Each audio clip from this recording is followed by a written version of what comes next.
Fentanyl precursors diverted from Mexico to BC. Trump's FBI director drops Bombshell on Joe Rogan podcast. A new revelation is making waves across both political circles and communities grappling with the opioid crisis. As former FBI Director Christopher Wray, who served under former President Donald Trump, shared explosive claims during an appearance on the Joe Rogan Experience. In a candid and wide-ranging discussion, Wray alleged that fentanyl precursors are being funneled from Mexico into British Columbia, adding a fresh and deeply troubling international layer to North America's ongoing battle with the deadly synthetic opioid. As opioid overdoses continue to devastate families and communities, Wray's statement instantly sparked intense debate and concern among policymakers, law enforcement, and the general public.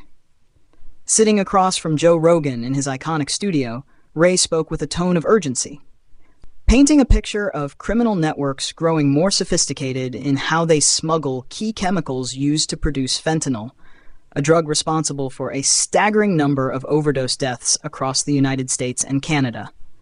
According to Wray, Mexican cartels, long implicated in trafficking illicit substances into the United States, are reportedly shifting significant quantities of fentanyl precursors into British Columbia. From there, the chemicals are allegedly routed through networks that either push the finished product back into the U.S. or distribute it locally throughout Canada. Wray suggested that this cross-border movement complicates law enforcement efforts, as traffickers exploit jurisdictional differences and logistical gaps in both countries' security systems. Rogan, never one to shy away from probing questions, pressed Wray for details, asking how the authorities have been tracking these shipments and whether the public should be alarmed about the scale of the operation. Wray explained that intelligence sources and undercover operations have revealed patterns indicating that smugglers see British Columbia as an increasingly attractive hub, citing its vast ports, remote border areas, and the sophisticated criminal infrastructure already operating in the province. Wray also emphasized how the production of fentanyl often begins in China, where precursor chemicals are manufactured before being shipped to Mexican ports. From there, Mexican cartels historically process the chemicals into fentanyl for U.S. markets. However, the former FBI chief indicated that growing pressure from U.S. law enforcement along the southern border has prompted traffickers to look northward, diversifying their routes through Canada in hopes of evading detection and increasing profits. The conversation struck a nerve among Rogan's massive audience, sparking widespread reactions online. Clips from the podcast quickly circulated across social media platforms, with hashtags related to fentanyl, border security, and Canada trending within hours of the episode's release. Many listeners expressed shock and dismay at the idea that British Columbia, often known for its scenic beauty and progressive policies, could be playing a central role in the illicit fentanyl trade.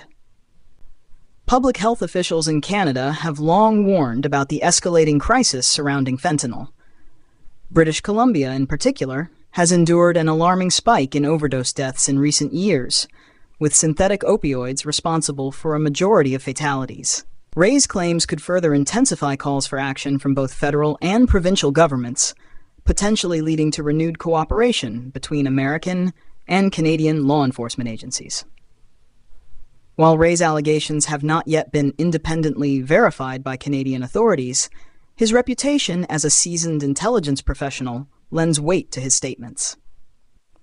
In his conversation with Rogan, he made it clear that disrupting these smuggling routes would require significant cross-border collaboration, enhanced surveillance, and targeting the financial networks supporting the cartels. So far, Canadian officials have not issued an official response to Wray's comments, but speculation is growing about how this revelation might shape future policy decisions. Advocates for drug policy reform and public health are calling for a balanced approach, urging authorities not only to crack down on traffickers, but also to expand harm reduction efforts and treatment resources for those already ensnared in addiction. Meanwhile, Joe Rogan's audience continues to dissect every moment of the interview, with debates raging over border security, drug policy, and the future of U.S.-Canada relations in fighting the fentanyl crisis. For many, Wray's claims serve as a sobering reminder that the opioid epidemic is not confined by borders, and that criminal organizations will go to incredible lengths to protect their lucrative trade. As the dust settles from this bombshell interview, one thing is certain: the story of fentanyl's devastating toll on North America has just taken an even more complex and alarming turn. And now, both sides of the border will be watching closely to see what actions follow in the wake of these explosive claims.